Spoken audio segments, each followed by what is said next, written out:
Así que le voy a invitar a que abramos nuestra Biblia, por favor, en Primera de Corintios, capítulo 11, versículo 17.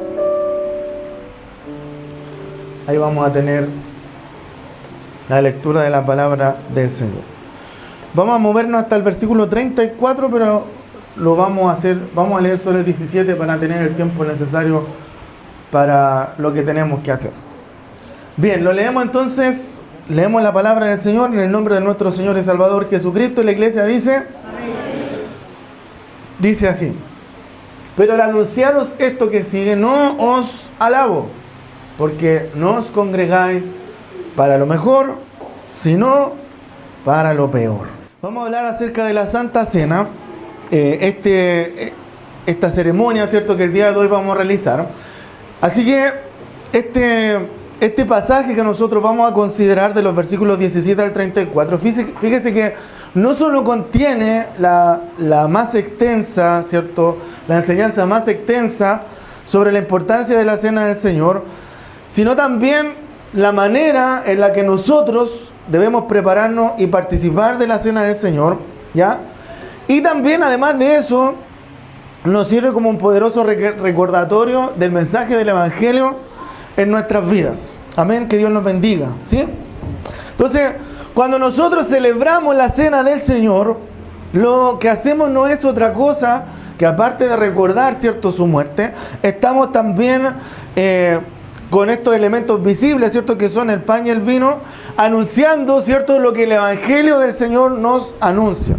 ¿Y qué es lo que nos anuncia el Evangelio de nuestro Señor Jesucristo? Bueno, la palabra nos enseña, y Pablo lo que hace a través de este capítulo es sintetizar de manera magistral en esta carta, partiendo, ¿cierto?, en el capítulo 15, versículo 1 al 4, diciendo lo siguiente. Además dice: os declaro, hermanos, 1 Corintios 15, 1 al 4, os declaro, hermanos, el Evangelio que os he predicado, el cual también recibiste. ¿Cuándo recibió el Evangelio acá? Amén. Entonces esto es para nosotros. En el cual también perseveras, versículo 2, por el cual asimismo dice: si retenéis la palabra que os he predicado, sois salvos si no creísteis en vano. ¿Y qué es este Evangelio? Dice, versículo siguiente: porque primeramente os he enseñado lo que asimismo recibí. Dice que Cristo, ¿qué cosa? Murió por nuestros pecados conforme a las Escrituras, y que fue sepultado y que resucitó al tercer día conforme a las Escrituras. Esto es, amados hermanos, el Evangelio, alabado sea el nombre del Señor. Y esto es lo que nosotros recordamos a través de elementos visibles, ¿cierto?, en la Cena del Señor. Que Dios nos bendiga, amén. Sin embargo, estos creyentes de la iglesia de Corintios, ¿saben qué? Estaban celebrando la cena de una forma tal que negaban en la práctica los hechos que supuestamente estaban recordando. O sea, había un desorden total en la iglesia de Corintios, y eso es lo que nosotros vamos a ver a través de este mensaje. En primer lugar, vamos a ver el problema que había en la iglesia. En segundo lugar, el remedio que Dios le dio, ¿cierto?, el Espíritu Santo le entrega a la iglesia de Corintios a través del apóstol Pablo. Y finalmente, la solución que la iglesia recibe al ser bendecido a través de esta palabra. ¿Cómo lo vamos a hacer también nosotros el día de hoy? Si usted lo cree, puede decir amén. Amén. Entonces, veamos en primer lugar que había un problema, ¿ya? En la iglesia de Corintios había un problema, ¿ya? ¿Qué iglesia no está exenta de problemas, cierto? Toda la iglesia, en todos los lugares, ¿cierto?, hay dificultades, hay situaciones que muchas veces nosotros tenemos que sobrellevar, alabado sea el nombre del Señor. Por eso es que no hay iglesia perfecta, amén. Así que si algún día alguien encuentra una iglesia perfecta, nos avisa, cerramos acá, vendemos todo lo que pusimos ayer y nos vamos todos para allá, ¿ya? Siempre les digo lo mismo. Entonces había un problema en la iglesia de Corintios, y ese problema se estaba manifestando precisamente en el contexto de la Santa Cena. Alabado sea el nombre del Señor. Que Dios nos bendiga. Y fíjense que esto es muy importante, hermanos, porque nuestra participación en la Santa Cena no es solamente, o no demuestra tan solamente lo que es nuestra unión con Cristo, sino que también la Cena del Señor muestra la unión que nosotros tenemos los unos con los otros, ¿ya? Por esa relación que cada uno de nosotros tiene entre nosotros, teniendo a Cristo como cabeza, porque la Escritura nos enseña que todos nosotros formamos parte de un mismo cuerpo. Así que todos nosotros, amados hermanos, formamos parte de un mismo cuerpo. Por lo tanto, la cena no tiene tan solamente que ver con la unión que tenemos nosotros con Cristo, sino que la cena también tiene que ver con la unión que nosotros tenemos los unos con los otros. Alabado sea el nombre del Señor. Fíjese que nosotros nos necesitamos mutuamente. Amén. Usted me necesita a mí, yo le necesito a usted. Alabado sea el nombre del Señor. Somos un cuerpo en Cristo y esa es una de las cosas que la cena del Señor también nos recuerda cada vez que nosotros participamos de ella, como nos dice 1 Corintios capítulo 10, versículo 17, dice que siendo muchos, alabado sea el nombre del Señor, siendo uno es solo el pan, nosotros somos, con ser muchos, dice, somos un cuerpo, pues todos participamos, dice, de aquel mismo pan. Alabado sea el nombre del Señor. ¿Ya? Entonces aquí notamos que la cena no tan solamente nos recuerda nuestra unión con Cristo, sino que también nos recuerda la unión que tenemos que tener los unos con los otros.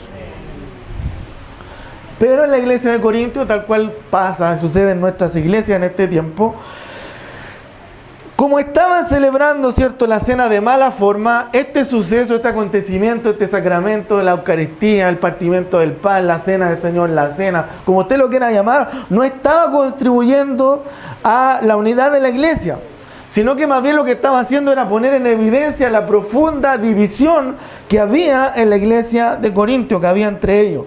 Veamos por qué, nos dicen los versículos 17 que leímos al principio y el versículo 18 nos dice, pero le anunciaros, en el 11 hijo, pero le anunciaros esto que sigue, dice, no os alabo. Pablo le dice, no lo estoy reconociendo, no reconozco lo que ustedes están haciendo, me desagrada, porque cuando ustedes se congregan, cuando ustedes se reúnen, no lo hacen para lo bueno, sino que lo hacen para lo peor, para lo malo. Alabado sea el nombre del Señor. Que Dios nos bendiga. ¿Por qué dice el versículo 18? Pues en primer lugar dice, ustedes se reúnen como iglesia, pero oigo que hay entre vosotros divisiones, y en parte, dice el apóstol Pablo, lo creo. Que Dios nos bendiga, amén. O sea, interesante la expresión cuando os reunís como iglesia, porque nosotros hoy en día estamos reunidos como iglesia, ¿cierto? Amén.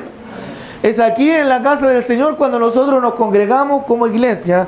Es aquí cuando se manifiesta lo que somos, que es el pueblo y el cuerpo de Cristo, ¿cierto? Como un cuerpo específico de creyentes con los cuales está Cristo trabajando, con cuánto el Señor está trabajando, amén, en una forma particular.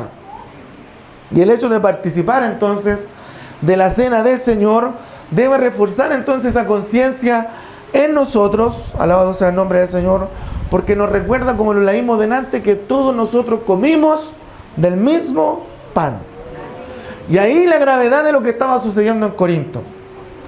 Porque Pablo le dice que ellos se estaban congregando, pero no se estaban congregando para bien, sino que se estaban congregando para lo peor, porque en vez de manifestar en sus reuniones, ¿cierto?, esa unidad que debía caracterizar cualquier iglesia de Cristo. ¿Cuántos son iglesias de Cristo acá?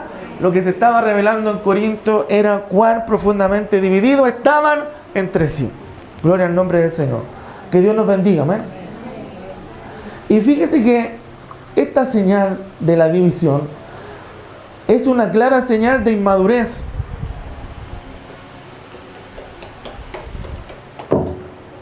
Cuando hay divisiones dentro de las iglesias, es una clara señal de inmadurez. Sin embargo, Dios es tan sabio. ¿Cuántos creen que Dios es sabio? Amén. Que Dios puede usar esas mismas divisiones para hacerle bien a la iglesia. Dios puede obrar, amados hermanos, a través de una iglesia inmadura, a través de las divisiones, dice la Escritura, porque es necesario que entre vosotros haya disensiones para que haga manifiesto entre vosotros los que son aprobados. Amén. Ahora eso no quita que las divisiones, amados hermanos, sean destructivas. Amén. Esto no elimina la realidad de que las divisiones hacen daño dentro de la iglesia y fuera de la iglesia, como nos dice Juan capítulo 17, versículo 23, Jesucristo orando al Padre, Él decía, Señor, ¿cierto? Padre, yo en ellos y tú en mí, para que sean perfectos, dice, en unidad, para que el mundo conozca que tú me entregaste, que tú me enviaste, y que los has amado a ellos como también a mí me has amado. Así que las divisiones son altamente dañinas dentro de la iglesia, por ende, ¿cierto?, no deben ser toleradas. Eso ya lo hemos visto en otras oportunidades, ¿ya? Es por eso que Pablo sale al frente de este problema, mostrando su profundo desagrado con lo que estaba aconteciendo y trayendo palabras de amonestación y de corrección, que es lo que vemos en los versículos 20 al 23, dice: cuando reunís vosotros, esto no es para comer la cena. Volvemos al capítulo 11, Juan. Cuando reunís vosotros, dice, esto no es para comer, dice, la cena del Señor. Porque al comer, dice, cada uno se adelanta a tomar su propia cena. Y uno tiene hambre y otro se embriaga. Versículo 22. Pues, ¿qué no tenéis casas en donde comáis y bebáis? ¿O menospreciáis la iglesia de Dios y avergonzáis a los que no tienen nada? ¿Qué os diré?, dice el apóstol Pablo. Pregunta: ¿os alabaré? Y le responde, obviamente, en esto no os alabo. A ver, o sea, en otras palabras, ustedes se están dando cuenta en la forma en la cual están participando de la cena del Señor. Están dándose cuenta que con sus actos están negando lo que precisamente representa o simboliza la cena del Señor. Ustedes están participando, le dice el apóstol Pablo a la iglesia de Corintios, en la cena del Señor, diciendo que a través de estos símbolos ustedes forman parte del mismo cuerpo y hasta tienen divisiones entre ustedes, les dice Pablo. Los ricos están menospreciando a los pobres. ¿Qué clase de iglesia es esta?, le dice Pablo a Corintios. Con esta actitud ellos no tan solamente estaban hiriéndose profundamente entre sí, sino que también estaban profanando, ¿cierto?, una ordenanza que es sumamente agravada. Perdón, sumamente sagrada, ¿ya? Y eso nos va a llevar a la segunda parte de esta enseñanza, que entender, ya detectamos cuál era el problema. Los hermanos de Corintios no estaban cenando, no estaban representando, ¿cierto?, la cena del Señor como correspondía. Entonces la corrección del apóstol Pablo la vemos desde el versículo 23, Juanda, por favor, donde nos dice, al versículo 23, porque, y ese porque obviamente va a explicar por qué ellos no podían seguir comportándose de la manera en que lo estaban haciendo. Porque yo recibí del Señor, dice, lo que también os he enseñado, le dice el apóstol Pablo, que el Señor Jesús, la noche que fue entregado, dice, que tomó pan, y habiendo dado gracias, lo partió y dijo: tomad, comed. Lo vamos a leer hasta el versículo 26. Tomad, comed. Esto es mi cuerpo que por vosotros es partido. Y dice: haced esto en memoria de mí. Asimismo, dice, también tomó la copa. Y después de haber cenado, diciendo: esta copa es el nuevo pacto en mi sangre. Haced esto todas las veces que la bebiereis en memoria de mí. Versículo 26. Así pues, todas las veces que comierais este pan y bebierais esta copa, dice el Señor, la muerte del Señor anunciáis hasta que Él venga. Gloria al Señor, que Dios nos bendiga, amén. O sea, lo primero que le recuerda a Pablo a la iglesia de Corinto, como también lo hace con nosotros en este día, que la cena del Señor fue instituida por el mismo Señor Jesucristo, amén. En un momento no de felicidad, en un momento crucial de su ministerio. ¿Cuándo? La noche en la cual fue entregado, alabado sea el nombre del Señor. O sea, en el mismo momento en que Judas, ¿cierto?, estaba consumando su traición, Cristo estaba, ¿cierto?, en el aposento alto instituyendo la Santa Cena. Alabado sea el nombre del Señor, que Dios nos bendiga. Aquel que a lo mejor debe haber sido un momento sumamente conmovedor para nuestro Señor Jesucristo, porque uno de los suyos, ¿cierto?, no se encontraba, ¿cierto?, reunido, ¿cierto?, con sus enemigos para poder entregarlo, alabado sea el nombre del Señor, haciendo planes para poder entregarlo. Cristo sabía que en pocas horas vendría su arresto, alabado sea el nombre del Señor. Cristo sabía, ¿cierto?, que en pocos momentos más vendría la arremetida de la turba furiosa, el juicio, ¿cierto?, falso, la crucifixión y el abandono del Padre por nuestros pecados, alabado sea el nombre del Señor. En ese preciso momento es cuando Cristo instituye entonces la cena del Señor. Y da obviamente un mandato expreso también a sus discípulos a que celebraran continuamente esta ordenanza hasta que Él volviera por lo suyo. Alabado sea el nombre del Señor, que Dios nos bendiga, amén. Y Cristo viene pronto, amén. ¿Lo ha visto en la noticia? Entonces, ¿Cuál es la esencia de esta celebración? Volvemos al 24, Juanda, por favor. Dice, habiendo dado gracias, dice, lo partió y dijo, tomad, comed, esto es mi cuerpo que por vosotros es partido, dice, haced esto en memoria de mí. Versículo 25. Asimismo tomó también la copa, después de haber cenado, esta copa, dice, es el nuevo pacto en mi sangre, haced esto todas las veces que la bebiereis en memoria de mí. Alabado sea el nombre del Señor. Que Dios nos bendiga, amén. O sea, todo lo que nosotros hacemos en la Santa Cena apunta hacia una sola persona. ¿Sabe quién es esa persona? Hacia nuestro Señor y Salvador Jesucristo, amén. Por lo tanto, no se trata tan solamente de recordar algo que pasó, sino que se trata de recordar algo que Él hizo por nosotros. Alabado sea el nombre del Señor. Que Dios nos bendiga, amén. Nosotros nos reunimos en la Santa Cena para recordarlo a Él. Alabado sea el nombre del Señor.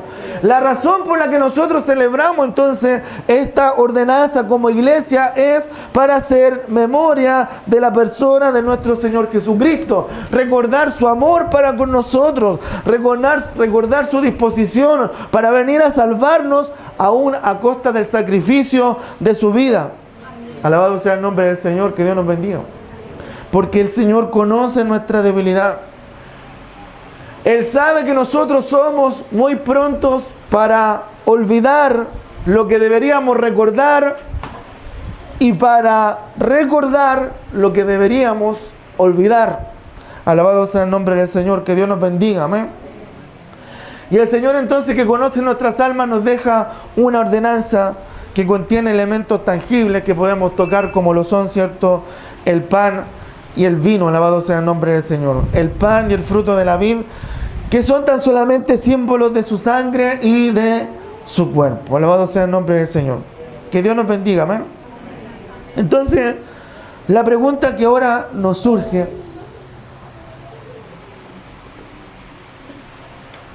es cómo nosotros debemos participar de un evento así. Cómo nosotros tenemos que disponer en nuestro corazón para participar de un evento de esta magnitud. Y eso nos lleva, ¿cierto?, a la tercera y última parte, ¿cierto?, de esta predicación.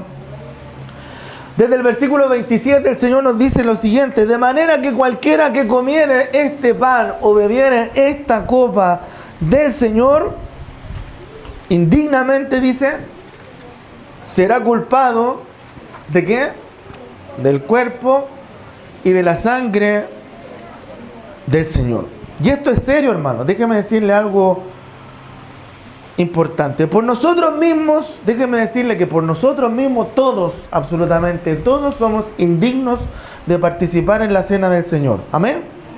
¿Está de acuerdo conmigo en eso, cierto? La única razón por la que nosotros podemos participar de la cena del Señor es porque nosotros hemos sido beneficiados por la obra redentora de nuestro Señor Jesucristo, que es lo que recuerda y rememora esta cena. Gloria al nombre del Señor, que Dios nos bendiga. Eso es lo que nos hace a nosotros dignos. Ahora, una persona redimida por Cristo puede participar de una forma indigna de la cena del Señor. Bueno, ¿cómo lo puede hacer?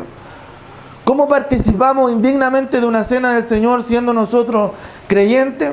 Por ejemplo, cuando lo hacemos de manera ritual, ¿cierto? Como algo mecánico, sin entender lo que estamos haciendo, es decir, cuando no estamos conscientes de la importancia, de la significancia, de la profundidad de esta ordenanza que el Señor nos ha dado, de manera que participamos en la Santa Cena sin involucrar el corazón.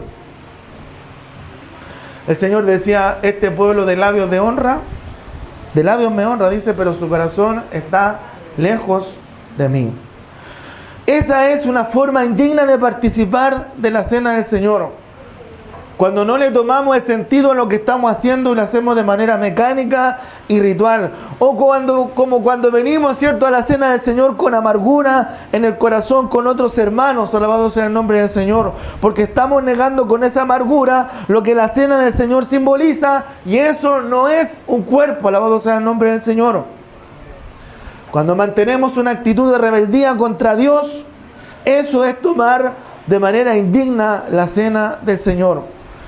Cuando Dios nos dice que no hagamos algo y lo hacemos igual, es participar de manera indigna de la cena del Señor, o con respecto a pecados específicos que muchas veces nosotros no queremos ni confesar ni abandonar, eso también es una forma indigna de participar de la cena del Señor. ¿Y qué tan serio es esto, hermano? Es sumamente serio.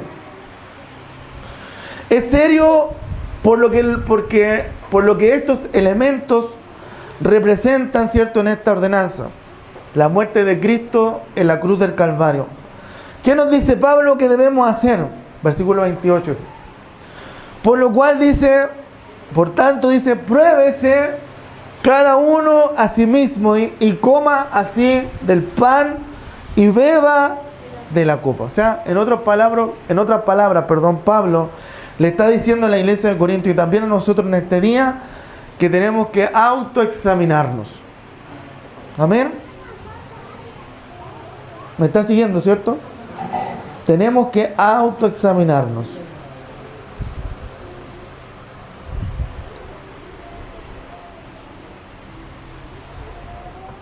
Pero fíjese que ese autoexamen que nosotros nos hacemos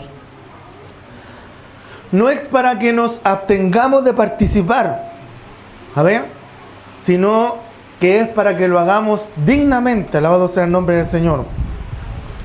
Cuando uno viene a la cena del Señor como nosotros venimos hoy en día,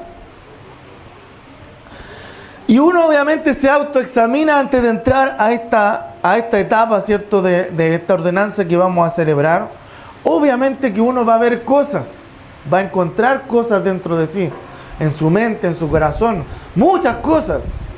Alabado sea el nombre del Señor, que Dios nos bendiga. Amén.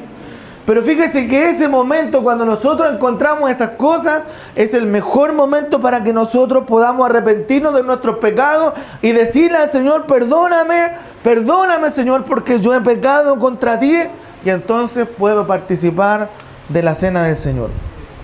Participar, ¿cierto?, de la cena del Señor, haciéndolo dignamente. Porque el autoexamen no es para que nosotros dejemos de participar, sino que es precisamente para que participemos, pero que participemos con conciencia, porque Dios no toma esto a la ligera. Miren lo que dice el versículo 29. Porque el que come y bebe, dice, indignamente, sin discernir el cuerpo del Señor, ¿qué es lo que hace? Juicio, come y bebe para sí, versículo 30. Por lo cual dice, hay muchos enfermos y debilitados entre vosotros, y muchos duermen. Alabado sea el nombre del Señor. Que Dios nos bendiga, amén. O sea, Dios había juzgado a la iglesia, ¿cierto?, de Corinto. Había juzgado, ¿cierto?, a estos hermanos que estaban participando indignamente de la cena del Señor. Los había disciplinado por la manera indigna en la cual se habían acercado a la mesa sin arrepentirse de sus pecados. Y entonces, sin examinarse a sí mismos, dice la Escritura, nos enseña que los corintios adinerados estaban, ¿cierto?, despreciando a los pobres y participaban todos de la cena del Señor sin agradecer por su sacrificio. Entonces la cena se convirtió en una fiesta frívola y sin profundidad. Versículo 31 y versículo 32. Si pues nos examináramos, dice, a nosotros mismos, no seríamos juzgados. Somos castigados, dice, mas siendo juzgados, somos castigados por el Señor para que no seamos condenados por el mundo. En otras palabras, como dice un comentarista por ahí, para evitar el juicio de Dios, el creyente tiene que discernir y responder debidamente a la ocasión. ¿Y cómo respondemos a eso? Dice la Escritura en 1 de Juan 1:9, si confesamos nuestros pecados, Él es fiel y justo para perdonarnos y limpiarnos de toda nuestra maldad. Esta es básicamente la enseñanza de este pasaje, pero no vamos a terminar sin haber traído primero dos palabras de aplicación. Bien breve, en primer lugar, es evidente que Pablo esperaba que los creyentes trajeran a sus mentes una y otra vez las verdades del Evangelio y vivieran obviamente en consecuencia. El Evangelio no es para los incrédulos, el Evangelio no es tan solamente para los incrédulos, sino que el Evangelio también es para nosotros. El Evangelio es para usted y el Evangelio es también para mí. No son un conjunto de reglas lo que va a provocar el crecimiento en la vida cristiana. Es el Evangelio el que lo va a provocar. Cuando nosotros crecemos, lo que nos va a llevar a crecer es tener un consciente, ¿cierto?, aprecio y amor por la vida y obra de nuestro Señor Jesucristo. Y en segundo lugar, Pablo también era evidente que tomaba muy en serio la iglesia local y la interacción entre hermanos. Porque nosotros no podemos, amados hermanos, amar a Cristo y dejar de amar a ese cuerpo de creyentes por las cuales Cristo también dio su vida en la cruz. Amén. Y esas son dos verdades que marcan este pasaje que nosotros hemos leído. Debemos amar a Jesús por la obra que Él hizo por nosotros, por haber muerto por nuestros pecados, alabado sea el nombre del Señor, pero también debemos amar con el mismo amor al pueblo que Él también compró por precio de sangre. Alabado sea el nombre del Señor, que Dios nos bendiga. Porque es una incongruencia decir que amamos al Señor y descuidamos al mismo tiempo el amor que tenemos que tener los unos por los otros en la iglesia en la cual Dios nos colocó. Amén. ¿A cuántos Dios lo ha puesto en este lugar? Primera de Juan 4:20 nos dice: si alguno dice yo amo a Dios y aborrece a su hermano, es mentiroso. Lo cantábamos delante. Pues el que no ama a su hermano, dice, el que no ama a su hermano, ¿a quién ha visto? Dice, ¿cómo puede amar a Dios a quien no ha visto? Que Dios nos ayude, amén. Entonces sí, debemos traer el Evangelio a nuestras memorias constantemente. Cristo dio su vida por nosotros. Pero sabe que también tenemos que recordar que el Evangelio, para no olvidar que también nosotros somos parte de ese pueblo salvado por el mismo Salvador, y que el hermano que está a su lado, al frente, atrás o adelante suyo, también disfruta de la misma salvación que usted.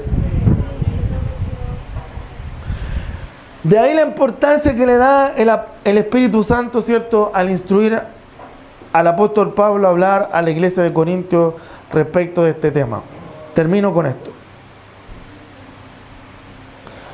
La cena del Señor, amados, es una ordenanza instituida por el mismo Señor Jesucristo para ser obedecida por todos los creyentes de todos los tiempos. Todo verdadero discípulo debe deleitarse en celebrarla con el espíritu y la forma correcta. La cena del Señor, amados hermanos, representa y sella grandes verdades espirituales internas en la vida del cristiano. Pero como lo vimos también anteriormente, especialmente en la vida comunitaria de la iglesia, los unos con los otros. La cena es un memorial que nos recuerda el sacrificio de nuestro Señor Jesucristo.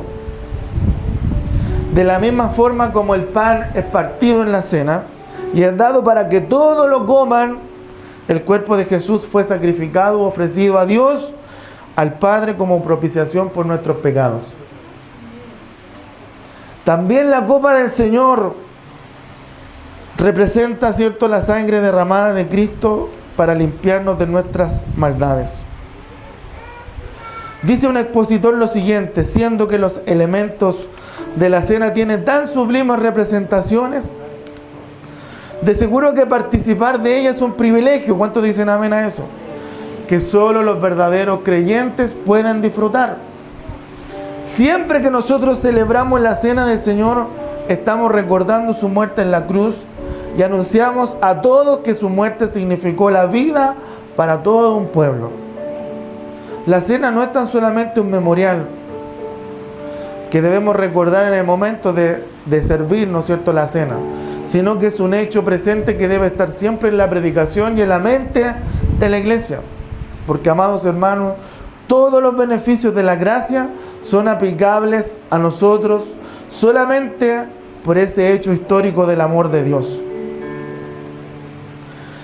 Aunque todos los discípulos pueden participar de la cena del Señor, es necesario que previamente hagamos un examen introspectivo y necesario para participar dignamente. Porque hay algunos hermanos que se restringen en participar de la cena del Señor porque consideran que a causa de sus pecados no son dignos de participar en ella. Y lo que hacen es lamentablemente malinterpretar o interpretar de una manera incorrecta, ¿cierto?, esta ordenanza. Pues precisamente la cena del Señor representa la muerte sustitutiva del Cordero Pascual, que es para todos los creyentes pecadores, que reconociendo nuestra maldad, que reconociendo su maldad, acuden a Cristo en busca de su favor. Por lo tanto, amados hermanos, no es necesaria la perfección para poder participar de la cena. Todos debemos acercarnos a la mesa con un corazón arrepentido, sabiendo que nuestros pecados, amados hermanos, su pecado y mi pecado ha sido la causa principal del sacrificio del Cordero de Dios. Por lo tanto, cuando veo los elementos de la cena del Señor, estoy mirando por la fe el cuerpo y la sangre de Cristo, que fue derramada por sus pecados y por mis pecados.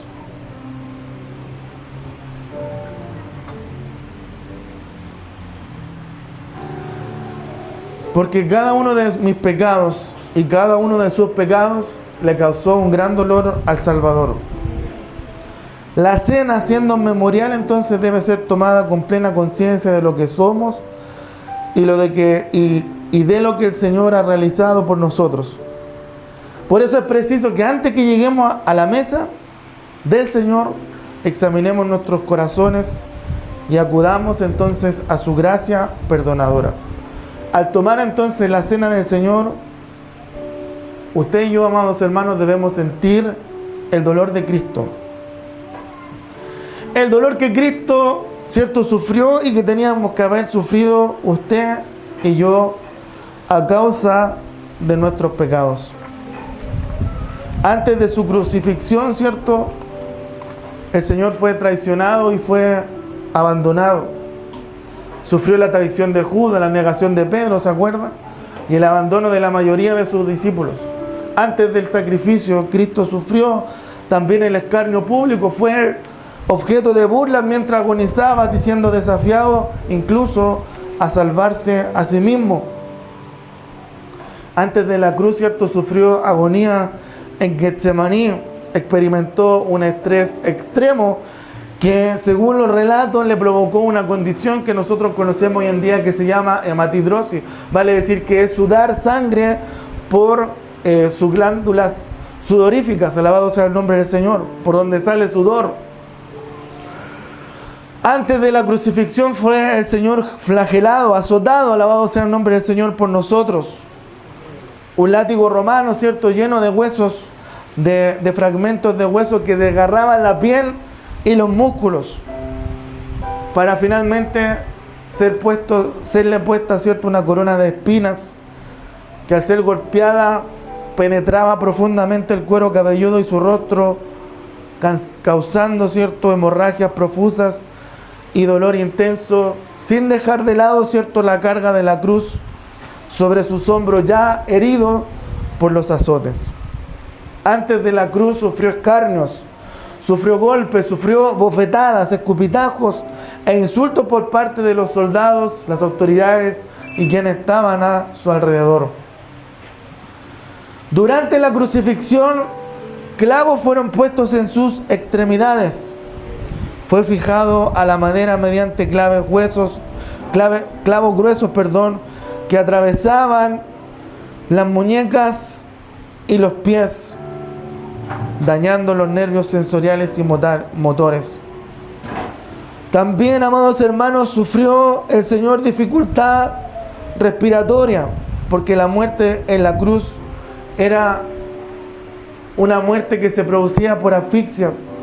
Cuando la persona ya no podía levantarse más para respirar, finalmente moría. Alabado sea el nombre del Señor, que Dios nos bendiga.